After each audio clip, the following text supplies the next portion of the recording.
والفجر وليال عشر والشفع والوتر والليل إذا يسر هل في ذلك قسم لذي حجر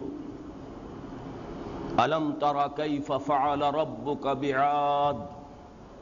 إرم ذات العماد التي لم يخلق مثلها في البلاد وثمود الذين جابوا الصخر بالواد وفرعون ذي الأوتاد الذين طغوا في البلاد فأكثروا فيها الفساد فصب عليهم ربك صوت عذاب إن ربك لبالمرصاد فأما الإنسان إذا ما ابتلاه ربه فأكرمه ونعمه فيقول ربي أكرمن وأما إذا ما ابتلاه فقدر عليه رزقه فيقول ربي أهانن كلا بل لا تكرمون اليتيم ولا تحاضون على طعام المسكين وتأكلون التراث أكلا لما وتحبون المال حبا جما كلا إذا دكت الأرض دكا دكا وجاء ربك والملك صفا صفا وجيء يومئذ بجهنم يومئذ يتذكر الإنسان وأنى له الذكرى يقول يا ليتني قدمت لحياتي فيومئذ لا يعذب عذابه أحد ولا يوثق وثاقه أحد يا أيتها النفس المطمئنة ارجعي إلى ربك راضية مرضية فادخلي في عبادي وادخلي جنتي صدق الله العظيم رب اشرح لي صدري ويسر لي أمري واحلل عقدة من لساني يفقهوا قولي اللهم ربنا ألهمنا رشدنا واعصمنا من شرور أنفسنا اللهم أرنا الحق حقا وارزقنا اتباعه وأرنا الباطل باطلا وارزقنا اجتنابه اللهم ارحمنا بالقرآن العظيم واجعله لنا إماما ونورا وهدى ورحمة اللهم ذكرنا منه ما نسينا وعلمنا منه ما جهلنا وارزقنا تلاوته آناء الليل وآناء النهار واجعله لنا حجة يا رب العالمين آمین۔ یہ بات میں نے کئی مرتبہ عرض کی ہے کہ قرآن حکیم میں سورہ مزمل کے بعد سے سورۃ الناس تک تمام صورتیں جوڑوں کی شکل میں ہیں۔ اس سے پہلے بھی اگرچہ قرآن حکیم کی اکثر صورتیں جوڑوں کی صورت میں ہیں، لیکن یہ کہ کہیں کہیں منفرد مزاج کی صورتیں بھی موجود ہیں۔ چنانچہ مکی صورتوں کا جو سلسلہ سورۃ الملک سے شروع ہوتا ہے 29ویں پارے کے آغاز سے، اس میں سورہ ملک منفرد مزاج کی تھی، پھر جوڑا تھا سورہ قلم اور سورہ حاقہ، اس کے بعد پھر ایک جوڑا تھا سورہ معارج، سورہ نوح، لیکن پھر سورہ جن یہ بالکل ایک منفرد مزاج کی صورت ہے۔ اس کے بعد سے جوڑے شروع ہوئے ہیں مزمل، مدثر، یہاں تک کہ اختتام ہوگا مصحف کا معوذتین، قل اعوذ برب الفلق قل اعوذ برب الناس۔ ان صورتوں میں آپ یہ نوٹ کریں گے، یہ بھی میں پہلے اجمالاً تذکرہ کر چکا ہوں کہ کہیں کہیں تو یہ جوڑے منفرد ہیں، کہیں کہیں دو دو جوڑوں نے مل کر 4 سوروں کی شکل اختیار کر لی ہے۔ 4 صورتیں یعنی 2 جوڑے، ان کے درمیان مناسبت ہے، مشابہت ہے، مضمون کی یکسانیت ہے، عمود ایک ہی ہے، اس اعتبار سے 4 سورے وجود میں آئے۔ سورہ مزمل اور سورہ مدثر یہ منفرد جوڑا ہے، لیکن اس کے بعد 4 سورتیں، سورہ قیامہ، سورہ دہر، سورہ مرسلات، سورہ نبا، یہ 2 جوڑے مل کر ایک 4 سورہ کی صورت اختیار کرتے ہیں، اور ان کا جو عمود ہے اور سارا زور جس مضمون پر ہے وہ ہے اثبات قیامت اور انذار آخرت۔ اس کے بعد پھر ایک جوڑا آتا ہے سورۃ النازعات اور سورۃ عبس، یہ ایک منفرد جوڑا ہے۔ پھر جیسے کہ ہم تفصیلاً دیکھ چکے ہیں سورہ تکویر، سورہ انفطار، سورہ تطفیف، سورہ انشقاق، ان میں تو بڑی گہری مناسبت ہے ان 4 صورتوں کے مضامین میں، اور یہ پھر ایک 4 سورہ تھا۔ اس کے بعد پھر 3 جوڑے آئے ہیں جو علیحدہ علیحدہ ہیں، اپنی جگہ پر منفرد، مضمون کے اعتبار سے، اسلوب کے اعتبار سے۔ سورۃ البروج، سورۃ الطارق، یہ ایک جوڑا، سورۃ الاعلیٰ، سورۃ الغاشیہ جو ہم پڑھ چکے ہیں، یہ دوسرا جوڑا۔ تیسرا جوڑا وہ ہے جو آج ہم شروع کر رہے ہیں، سورۃ الفجر اور سورۃ البلد۔ اس کے بعد آئے گا وہ 4 سورہ کے جس کا ذکر میں کئی مرتبہ کر چکا ہوں، 4 سورہ نور و ظلمت، سورۃ الشمس، سورۃ اللیل، سورۃ الضحیٰ، سورۃ الانشراح۔ ان میں بڑی گہری مناسبت ہے، یہ 2 سورتوں کے 2 جوڑے۔ یہ 4 سورہ نور و ظلمت میں نے آج سے کوئی 10-15 سال قبل یہ عنوان تجویز کیا تھا اور ایک مضمون بھی لکھنا شروع کیا تھا، افسوس کہ اس کی تکمیل کی نوبت نہیں آئی۔ بہرحال اب ہم زیادہ دور نہیں ہیں، آج انشاءاللہ ارادہ یہ ہے، اللہ تعالیٰ مکمل فرمانے والا ہے کہ ہم سورۃ الفجر کا مطالعہ مکمل کر لیں۔ کل سورۃ البلد، یہ جوڑا اس ہفتے مکمل ہو جائے تو اگلے ہفتے اس 4 سورہ نور و ظلمت کا جو پہلا جوڑا ہے، سورۃ الشمس، سورۃ اللیل، اس کا مطالعہ کریں گے۔ اب ذرا توجہ کو مرتکز کریں، سورۃ الفجر اور سورۃ البلد، ان کے مابین نسبت زوجیت کے کیا مظاہر ہیں۔ میں عرض کر چکا ہوں کہ نسبت زوجیت کے 2 پہلو ہوتے ہیں، بعض اعتبارات سے اسلوب اور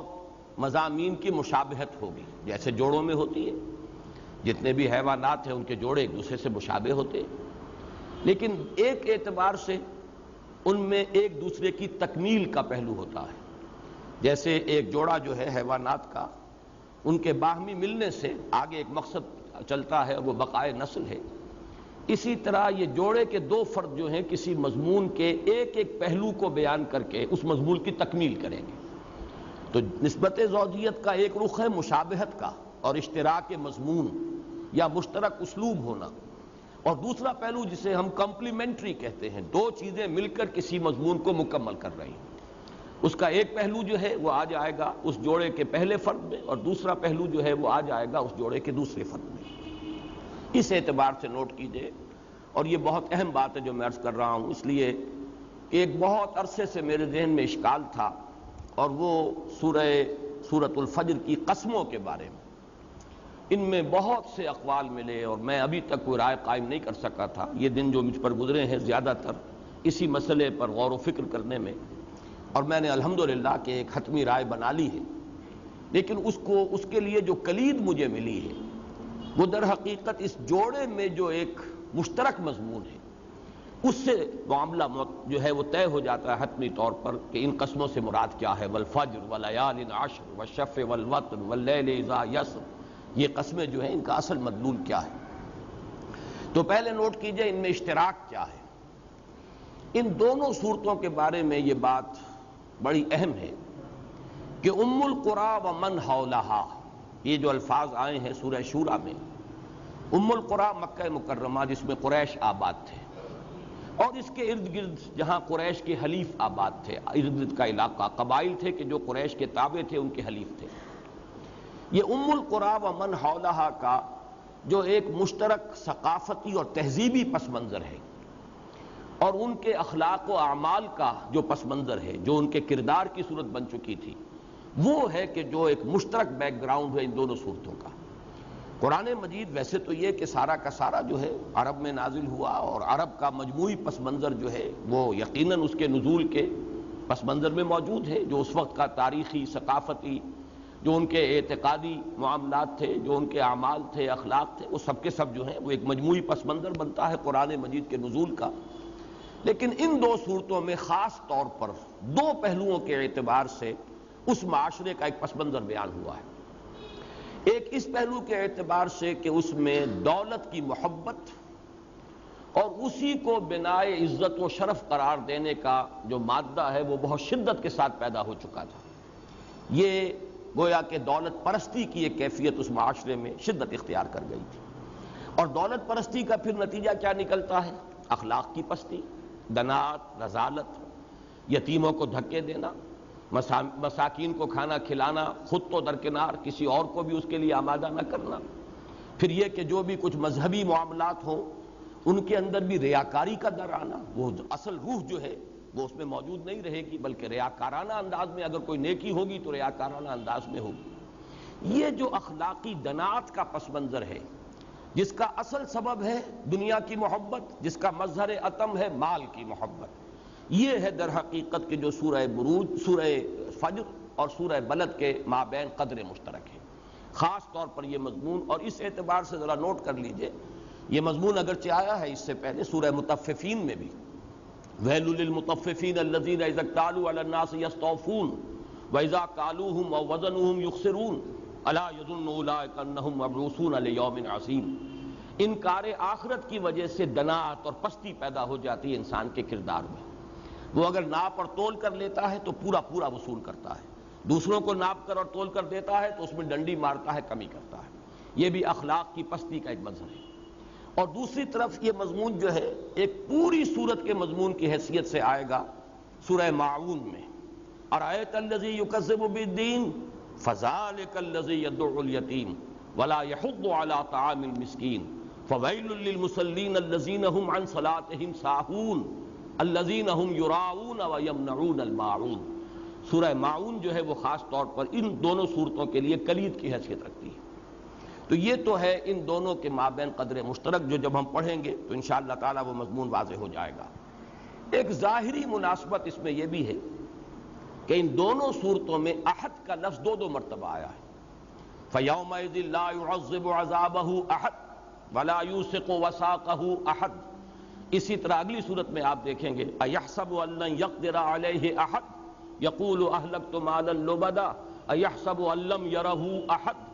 یہ الفاظ جو ہیں جس طریقے سے تکرار کے ساتھ احد جو آیا ہے سورۃ الفجر میں، اسی طرح سورۃ البلد میں ظاہری اسلوب کے اعتبار سے ایک اور قدر مشترک ہے۔ سورۃ الفجر 30 آیات پر مشتمل ہے اور سورہ بلد 20 آیات پر۔ ایک تو یہ کہ پوری جو ہے گنتی یہ آپ کو بہت کم جوڑوں میں نظر آئے گی۔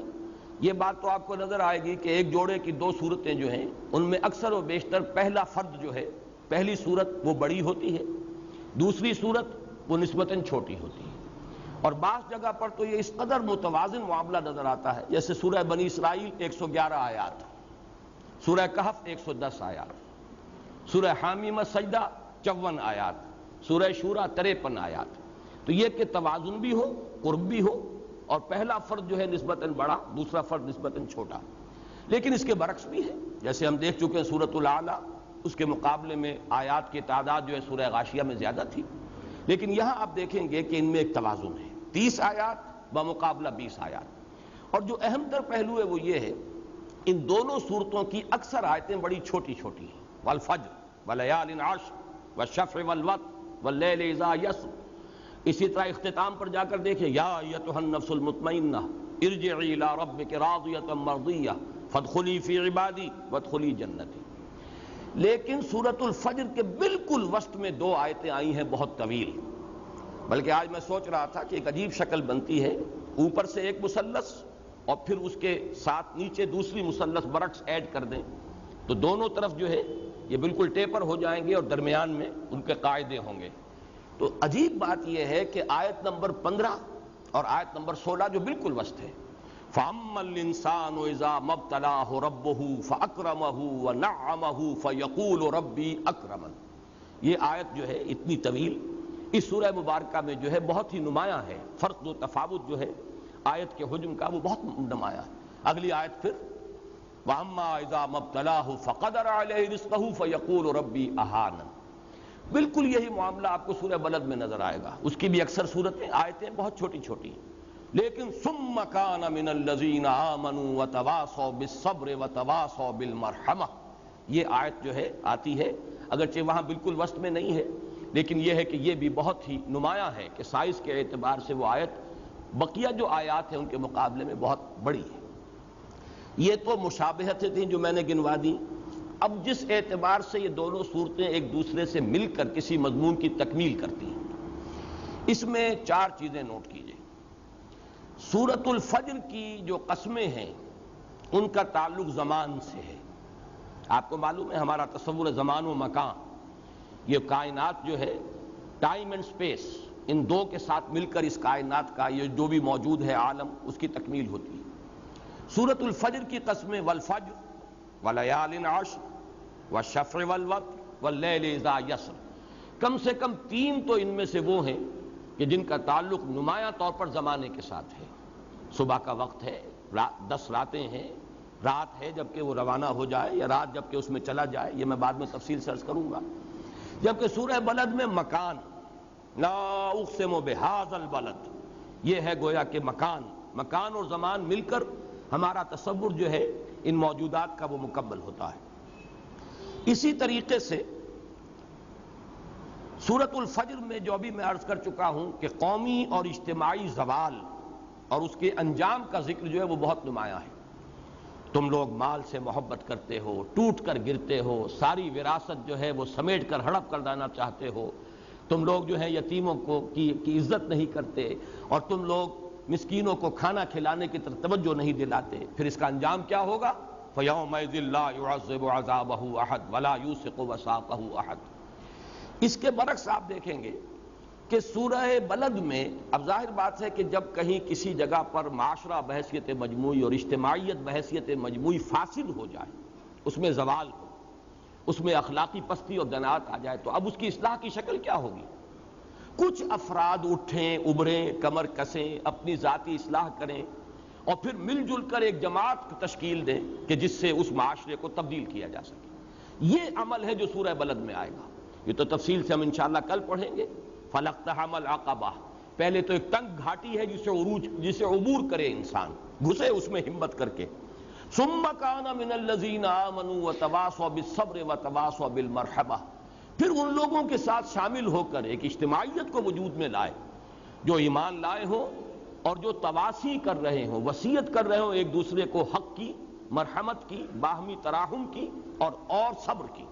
یہ گویا کہ سورۃ العصر میں جو آگے چل کر آئے گا سلوک اور اصلاح کے لیے جو راستہ ہے، تو یہ حصہ سورہ بلد کا جو ہے وہ سورۃ العصر سے بہت مشابہ ہے۔ تیسرا پہلو جو ہے ان کے مابین ایک دوسرے سے مل کر تکمیل کا، کہ اس سورہ مبارکہ میں اہل خیر کا ایک انجام آتا ہے اچانک اختتام پر۔ پوری سورت کا مضمون بالکل اور ہے، 26 آیات کسی اور رنگ کی، سورہ فجر کی، آخر میں اچانک ایک بات آتی ہے، یا ایتھا النفس المطمئنۃ ارجعی الی ربک راضیۃ مرضیہ فادخلی فی عبادی وادخلی جنتی۔ لیکن یہ ہے کہ اس کے لیے نہ کوئی پس منظر بیان ہوا ہے، اچانک ایک بات آئی ہے، وہ میں بعد میں عرض کروں گا کہ ربط کیا ہے۔ یہ نہیں ہے کہ بے ربط ہے، بالکل ربط ہے، لیکن یہ کہ ظاہری طور پر یہ مضمون اس میں بہت ہی اچانک سامنے آ جاتا ہے، اور اس کے لیے جو سلوک ہے، جو عمل ہے کہ کیا کرنا ہے، کیسے کرنا ہے، یہ جیسا کہ میں عرض کر چکا ہوں یہ آج آیا ہے سورہ بلد میں۔ تو انجام خیر یہ سورۃ الفجر میں آئے گا، یا ایتھا النفس المطمئنۃ ارجعی الی ربک راضیۃ مرضیہ، اور جو اس کے لیے سلوک ہے، جو اس کے لیے محنت کرنی ہے، جو اس کا راستہ ہے، وہ نجات کا راستہ کون سا ہے، اس انجام خیر تک پہنچنے کے لیے کیا کرنا ہوگا، وہ ہے عقبہ میں گھسنا اور پھر ان لوگوں میں شامل ہو کر جد و جہد کرنا کہ ثم کان من الذین آمنوا وتواصوا بالصبر وتواصوا بالمرحمہ۔ ایک اور یہ ان دونوں کے مابین فرق و تفاوت جو ہے تکمیلی اعتبار سے، تفصیل بعد میں آ جائے گی۔ سورۃ الفجر میں جو ماحول تھا اس وقت کا، مکے کا، قریش کا، اس وقت کا جو بھی میں عرض کر چکا ہوں اخلاقی اعتبار سے دنات اور پستی کا جو عالم تھا، اس کی صرف تاریکی ہی تاریکی دکھائی ہے، اس میں کوئی روشنی کی کرن وہاں ظاہر نہیں کی گئی۔ سورہ بلد میں ایک روشنی کی کرن دکھائی گئی ہے، اگرچہ وہ بھی در حقیقت ملمے کی روشنی تھی، وہ کوئی حقیقی نور نہیں تھا، لیکن ملمے کی حد تک، تفصیل آئے گی کل انشاءاللہ جب سورہ بلد ہم پڑھیں گے۔ اور وہ یہ کہ کم سے کم دکھاوے کے لیے، ریاکاری کے لیے مال خرچ کرنا، صدقہ کرنا، خیرات کرنا، غریبوں کو کھلانا اور مسکینوں کے لیے خاص طور پر حجاج کی خدمت کرنا، ان کو کھانے کھلانا، اور اس میں آپس میں مقابلہ بھی کرتے تھے. چنانچہ یہ بات میں نے بارہا آپ کو بتائی ہے کہ ابو جہل سے جب ایک مرتبہ کسی نے سوال کیا کہ کیا تمہارا خیال ہے کہ محمد جھوٹ بولتے ہیں صلی اللہ علیہ وسلم؟ اس نے کہا نہیں، انہوں نے کبھی جھوٹ نہیں بولا. تو پھر تم ان کی بات کیوں نہیں مانتے؟ تو اس کا جواب جو تھا بڑا اہم ہے، یہ یاد رکھنے کے قابل ہے. اس نے صاف کہا کہ دیکھو بھائی، ہمارا اور بنو ہاشم کا مقابلہ چل رہا تھا. انہوں نے کھانے کھلائے، ہم نے ان سے بڑھ کر کھلائے. انہوں نے مہمان نوازیاں کی، ہم ان سے بڑھ کر کرتے رہے. اب تک ہم کندھے سے کندھا ملا کر چلے آ رہے تھے. لیکن اب اگر ان کی نبوت کو ہم تسلیم کر لیں تو اس کے معنی تو یہ کہ ہم قیامت تک کے لیے ان کے غلام ہو گئے. یہ بات مجھے تسلیم نہیں. تو میں یہ کہا کرتا ہوں کہ give the devil his due, کم سے کم یہ کہ اسے یہ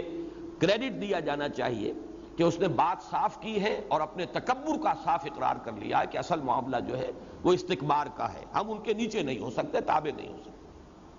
اس میں جو پس منظر آ رہا ہے وہ بھی سورہ ماعون میں آپ دیکھیں گے کہ ان کے ہاں جو نیکی بھی تھی، تو جیسے کہ انہوں نے نماز کا حلیہ بگاڑ دیا تھا، الذین ھم عن صلاتہم ساہون، اسی طرح اگر کوئی نیکی تھی الذین ھم یراؤون ویمنعون الماعون، یہ اگر کوئی نیکی کرتے بھی ہے تو ریاکاری کے لیے کرتے ہیں. تو سورہ ماعون کو جیسا کہ میں نے عرض کیا ہے، اسے آپ کلید سمجھیے کہ وہ اس سورۃ الفجر کے اور سورۃ البلد کے جوڑے کو سمجھنے کے لیے ایک کلید کا کام دیتی ہے. اب آئیے کہ ہم اس سورہ مبارکہ کے مطالعہ کا آغاز کرتے ہیں لفظ بلفظ.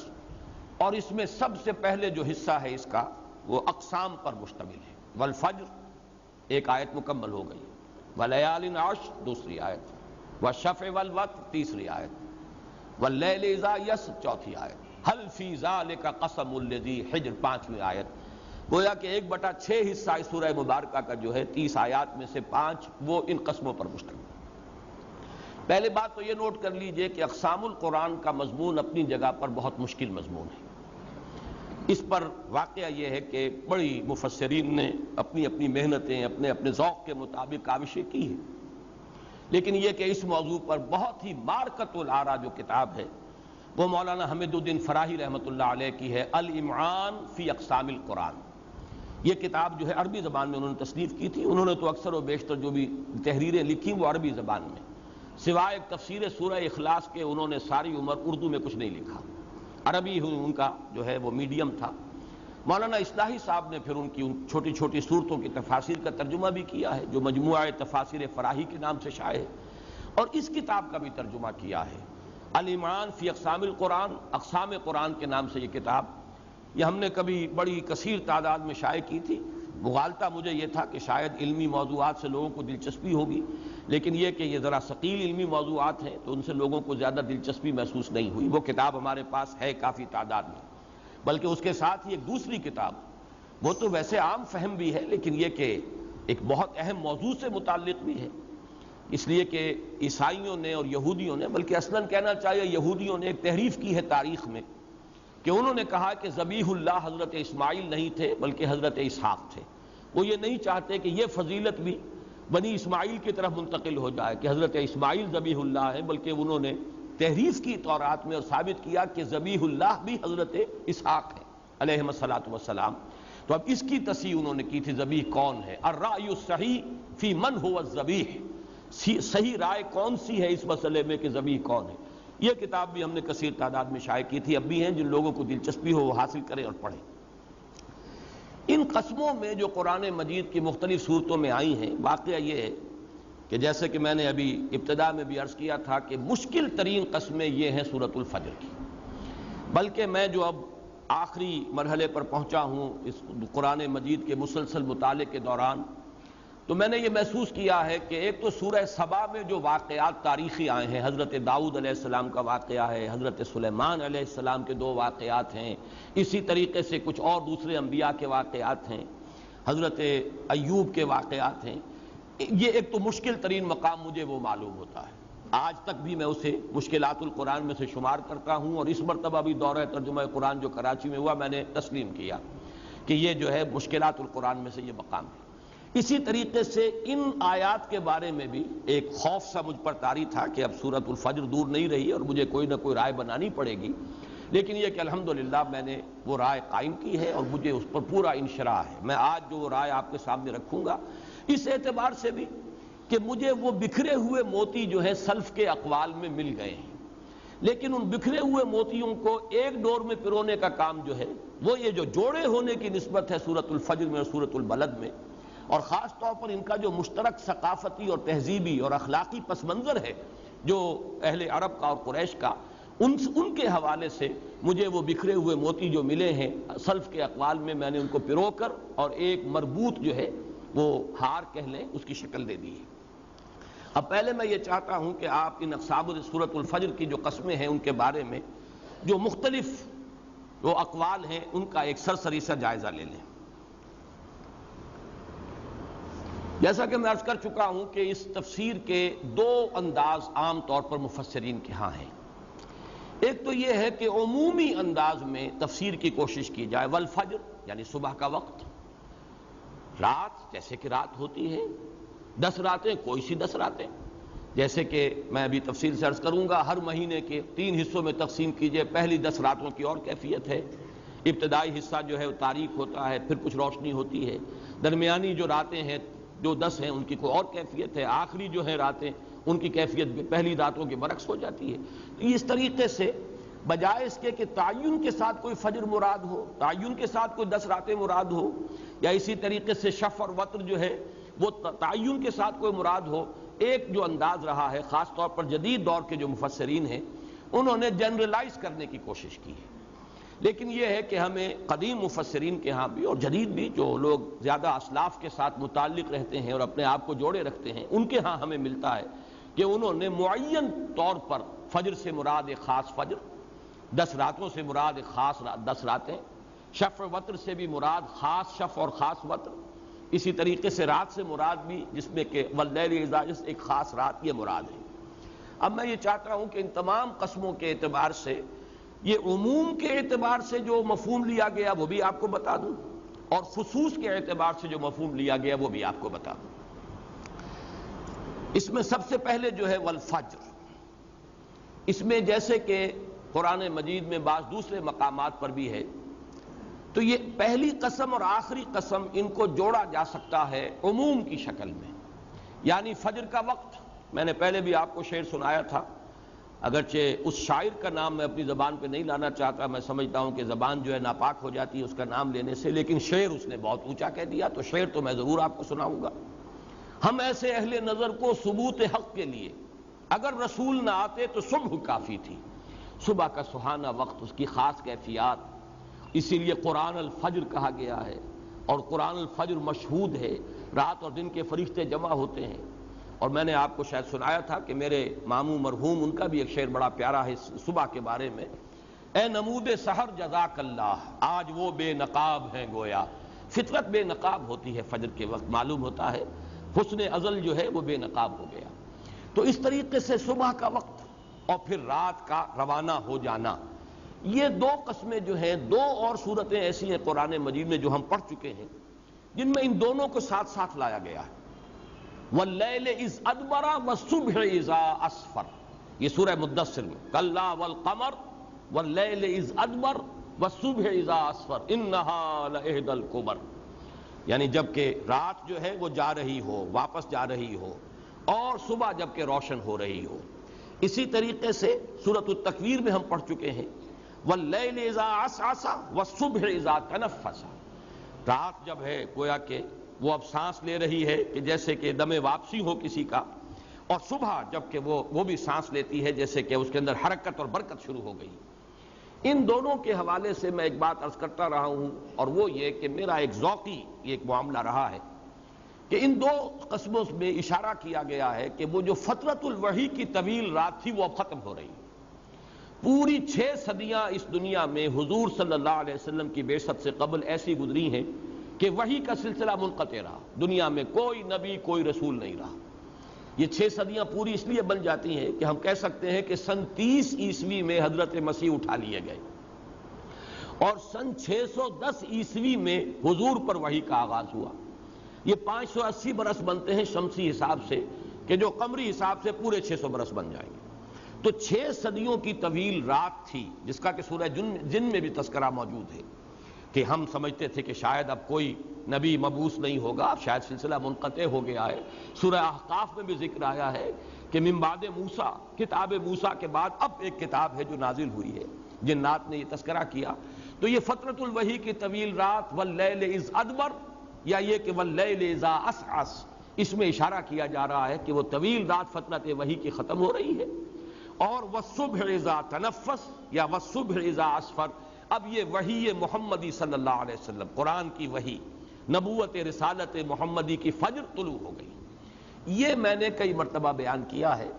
اس میں بھی میرا ذہن پہلے جاتا رہا ہے کہ کم سے کم ان دونوں قسموں کو تو باہم اسی انداز میں جوڑا جا سکتا ہے، لیکن دو اعتبارات سے یہ مضمون یہاں پر مراد لینا ممکن نہیں ہے، اور جنرلائز کرنا بھی میرے نزدیک سوائے اس کے کہ کھینچ تان کی جائے کوئی اور ذریعہ نہیں ہے، تکلف ہوگا، تصنع ہوگا۔ وہ دو اسباب کیا ہیں؟ ایک تو یہ کہ درمیان میں وَلَيَالٍ عَشْرٍ، اب اس کو جنرلائز کیسے کریں گے آپ؟ جیسے کہ مولانا مودودی مرحوم نے بھی کیا ہے، مولانا اصلاحی صاحب نے بھی کیا ہے، کوشش کی ہے، لیکن میں یہ سمجھتا ہوں کہ دونوں حضرات کے ہاں وہ تکلف ہے، کھینچ تان ہے، کوئی فطری طور پر ربط قائم نہیں ہوتا۔ بہت کھینچ تان کر کے تو آپ دنیا کی ہر دو چیزوں کے مابین کوئی نہ کوئی ربط نکال لیں گے، لیکن یہ کہ کوئی فطری ربط ان کے مابین نہیں۔ اسی طرح والشفع والوتر، اب یہ بھی ایک ایسی شے ہے کہ جن کو ان کے ساتھ جوڑنا، پھر درمیان میں فصل ہے، پھر ترتیب بھی بدلی ہوئی ہے۔ جو دو مقامات میں نے آپ کو بتائے ان میں دونوں میں رات کا ذکر پہلے، صبح کا بعد میں، واللیل اذ ادبر والصبح اذا اسفر سورہ مدثر میں، اور سورہ تکویر میں واللیل اذا عسعس والصبح اذا تنفس، وہاں تو بات جڑتی ہے کہ فترت وحی کی رات ختم ہوئی، دم واپسی پر ہے، اور یہ فجر جو ہے نبوت محمدی کی فجر طلوع ہوا چاہتی ہے، طلوع ہو گئی ہے اس اعتبار سے۔ لیکن یہاں پر تو پہلے ذکر جو ہے وہ فجر کا ہے، والفجر، درمیان میں دو ہیں جن کا کوئی ربط نہیں جڑتا اس مضمون کے ساتھ، اور آخر میں ہے واللیل اذا یسر۔ اس اعتبار سے میرے نزدیک ان کے اندر عموم کا رشتہ تلاش کرنا سوائے تکلف کے اور کچھ نہیں۔ اب میں آپ سے عرض کرتا ہوں کہ اس میں جو مراد لی گئی ہے والفجر سے وہ کیا کیا ہے۔ جیسے عرض کر چکا، عمومی انبار سے ہر صبح یا صلاۃ الفجر، بعض حضرات نے کہا اس سے مراد خاص طور پر فجر کی نماز ہے، اس لیے کہ قرآن الفجر اور ان قرآن الفجر کان مشہودا، یہ قرآن مجید میں آیا ہے۔ کچھ حضرات نے بہت دور کی کوڑی جو ہے، یوں کہا جا سکتا ہے اس کو کہ فجر العیون، چشمے پھوٹتے ہیں، در حقیقت ان چشموں کی طرف اشارہ ہے۔ یہ تینوں چیزیں میرے نزدیک قابل قبول نہیں ہیں، لیکن جنہوں نے معین طور پر صبح مراد لی ہے، کون سی صبح؟ وہ ہیں جو چار آراء ہیں جو میں آپ کے سامنے رکھ رہا ہوں، اس وقت صرف گنتی کر لیجئے۔ ان میں سے ایک ہے جو میں پک اپ کروں گا، جب میں نے عرض کیا ہے کہ جن کو میں نے ان بکھرے ہوئے موتیوں کو ایک ڈور میں پرویا ہے، وہ ایک ہوگا۔ پہلی مراد ہے فجر یوم النحر،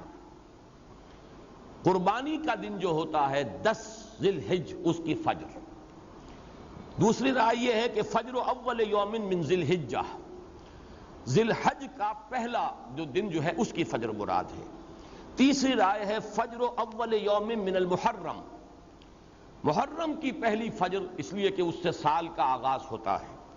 اور چوتھی رائے ہے کہ اس سے پورا محرم کا مہینہ مراد ہے، اس لیے کہ جیسے کہ ہر دن کے لیے فجر ہے، اسی طریقے سے پورے سال کے لیے محرم کا مہینہ ہے۔ یہ چار آراء ہیں۔ ان میں سے جو میرا اختیار ہے، جس کو میں نے قبول کیا ہے، وہ ہے یوم النحر کی صبح، اور اس کا اصل میں اس ماحول کے ثقافتی پس منظر کے ساتھ بڑا گہرا تعلق ہے۔ یہ بات بڑی ادنا تعامل کے ساتھ سمجھ میں آ جاتی ہے کہ مکے کی زندگی جو ہے اجتماعی اور ثقافتی، اس میں حج اور اس کے مناسک کو بڑی اہمیت حاصل تھی۔ یہ سالانہ جشن بڑے اہتمام کے ساتھ ان کے ہاں منایا جاتا تھا۔ پوری آبادی تقریباً نکل آئی مکے سے، اور وہ منا اور منا سے آگے عرفات تک لوگ جا رہے ہیں۔ پھر یہ ایک قافلہ چل رہا ہے، وہ 8 ذی الحج کو منا سے روانہ ہوئے، 9 کی صبح کو عرفات گئے، پھر عرفات سے واپسی ہو رہی ہے 9 ہی کی رات کو، پھر مزدلفہ میں قیام ہو رہا ہے، پھر 3 دن یا 4 دن جو ہے پھر منا میں قیام ہے۔ ان کا ایک سالانہ جشن تھا، اگرچہ یہ اصل میں لفظ جو استعمال کر رہا ہوں جان بوجھ کر رہا ہوں، جشن اس لیے کہہ رہا ہوں کہ اس کی مذہبی اور روحانی روح جو ہے وہ تو ختم ہو چکی تھی، لیکن ان کی ثقافتی زندگی کا یہ ایک بہت بڑا ایک اہم مظہر تھا۔ جیسے خانہ کعبہ کو ان کی اجتماعیت میں بڑا دخل تھا، ان کی معیشت میں بڑا دخل تھا، ان کو جو سرداری اور چودراہٹ حاصل تھی پورے عرب میں اس کو دخل تھا، ان کو جو معاشی مراعات حاصل تھی پورے عرب میں اس کو دخل تھا۔ اسی طریقے سے ان کی ثقافتی زندگی، ان کی تہذیبی زندگی، ان کی اجتماعی زندگی کا ایک بہت بڑا مظہر جو ہے وہ حج ہے۔ یہ تمام چیزیں میرے نزدیک حج سے متعلق ہیں، اور ان کے بارے میں آراء ہر جگہ آپ کو مل جائیں گی، لیکن میں نے ان سب کو ہر جگہ ان آراء سے چن لیا ہے۔ اب آئیے لیال عشر۔ لیال عشر کے بارے میں بھی جیسے میں نے عرض کیا ہے، کوئی سی 10 راتیں، پہلی 10 راتیں مہینے کی، ہر مہینے کی درمیانی 10 راتیں، ہر مہینے کی آخری 10 راتیں، جو میرے نزدیک، میں کسی کی توہین نہیں کرنا چاہتا، لیکن میرے نزدیک بالکل مہمل ہے اگر یہ مراد لیا جائے، اور اس کو بہت ہی تکلف کے ساتھ، تصنع کے ساتھ جوڑ ملانے والی بات ہے۔ لیکن خاص جو کون سی 10 راتیں ہیں جو مفسرین نے مراد لی ہیں، نمبر 1، ذی الحجہ کی پہلی 10 راتیں، 10 یوم النحر، اور اس میں خاص طور پر بات نوٹ کر لیجئے کہ اس وقت جب کہ یہ صورتیں نازل ہو رہی ہیں،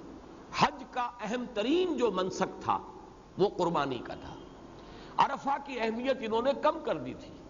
بلکہ قریش یہ کہتے تھے کہ ہمارے لیے عرفات میں جانا ضروری نہیں ہے، ہم حرم والے ہیں، حدود حرم سے باہر کیسے جائیں گے؟ اس لیے کہ عرفہ جو ہے، عرفات کا میدان، وہ حدود حرم سے باہر ہے، ہم تو حرم والے ہیں، حرم کی حدود میں رہیں گے۔ یہ منی ہی میں رہتے تھے، یہ مشقت نہیں جھیلتے تھے عرفات جانے کی اور وہاں سے واپس آنے کی، اور مزدلفہ کی شب جو ہے اس کی مشقت بڑی شدید ہے، تو وہ کہتے تھے ہم مستثنیٰ ہیں۔ اصل جو انہوں نے حج قرار دیا ہوا تھا، حج الاکبر جسے وہ کہتے تھے، حج کا سب سے بڑا دن وہ ہے یوم النحر،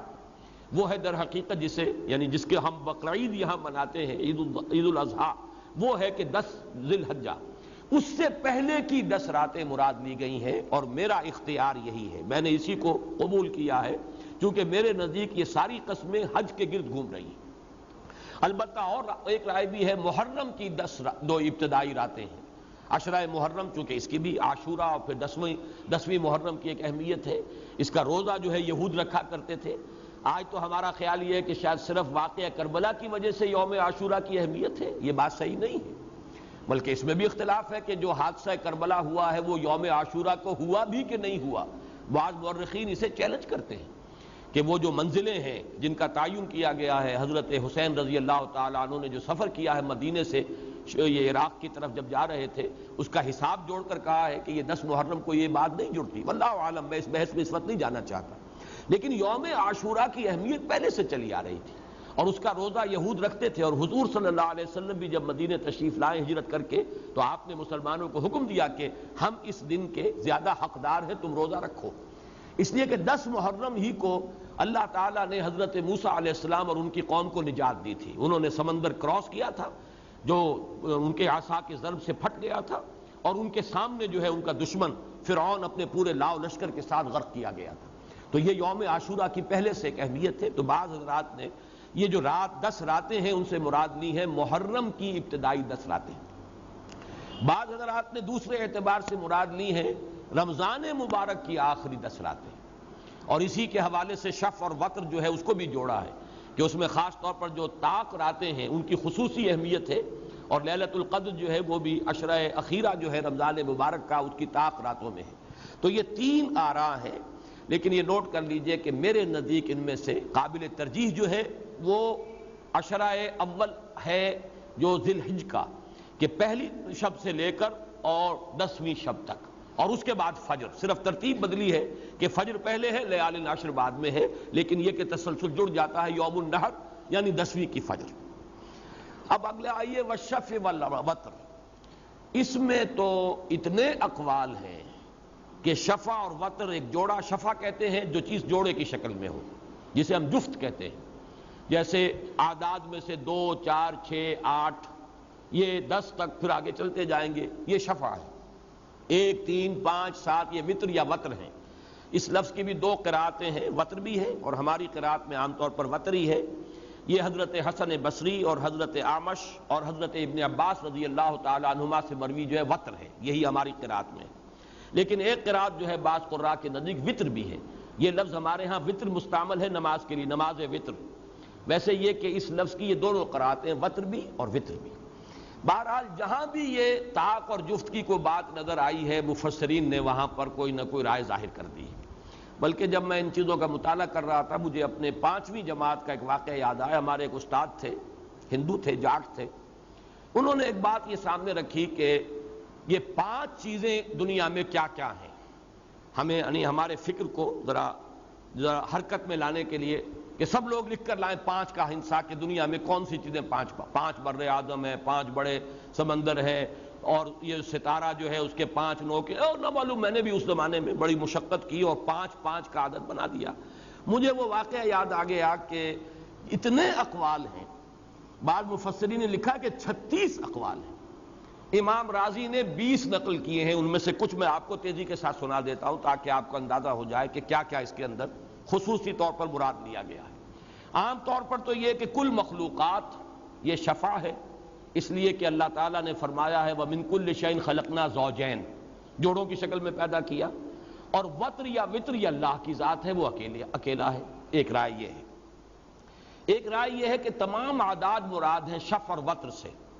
اس لیے کہ عدد یا تو وہ جفت ہیں اور یا طاق ہیں، تو اس سے مراد ہے تمام اعداد، اور اشارہ ہے کل حساب، سارا حساب جو ہے وہ انہی اعداد سے مل کر بنتا ہے۔ ایک رائے یہ ہے کہ یہ فلسفہ ازداد ہے، ہر شے کسی اعتبار سے منفرد بھی ہے، وتر بھی ہے، اور کسی پہلو سے وہ کسی دوسری شے کا جوڑا بھی ہے۔ یہ تو عموم کی باتیں تھی، اب خصوص کے ساتھ نوٹ کیجئے کیا کیا آ رہا ہے۔ شفع